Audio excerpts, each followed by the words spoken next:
我最近咧有個朋友好唔開心，佢體檢話佢血糖超標，佢又同我講話佢呢世人都唔係食得好甜啫，凍檸茶又走甜，但煲都唔食嘅，但係偏偏咧就係點解會中咗糖尿病呢樣嘢啊？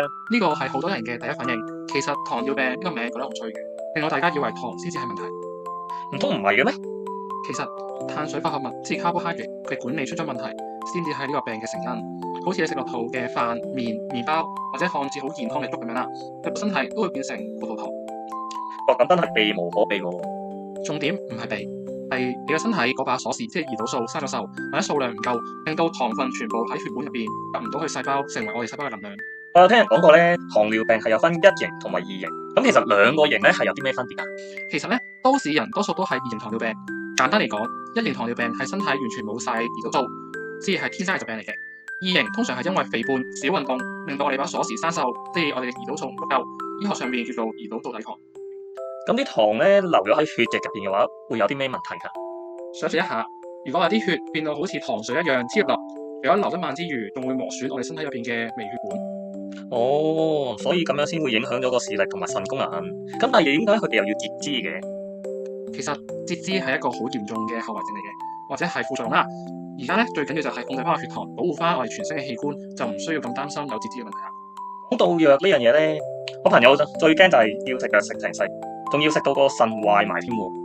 其實呢個係個大誤會嚟㗎，血糖高先至會傷腎，藥物咧反而就會保護翻我哋個腎啦。我哋一齊嚟睇下醫生同藥劑師常用嘅幾件武器。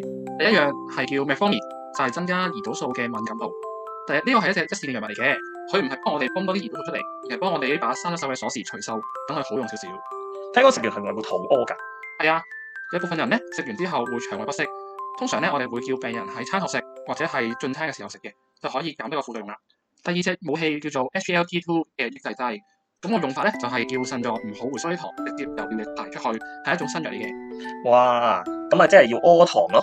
係啊，但係記住啦，因為呢隻藥咧會令到尿液多咗糖分，容易滋生細菌，所以食呢隻藥嘅時候，記得要飲多啲水，同埋注意下身嘅衞生。第三種武器係胰島素針 insulin， 係直接補給翻我哋唔夠嘅胰島素。咁係咪要到咗末期嘅時候先要打針㗎？絕對唔係，有時我哋嘅胰臟太攰，打一陣針係幫佢休息，等佢恢復翻功能。越早接受合適嘅治療，效果會越好。不如咁啦，你教下我哋呢班愛食道點樣可以食得更加健康啲呢？其實咧，食飯嘅次序都會可以幫到手嘅，就係先食菜，再食肉，最後先至要食飯或者麵。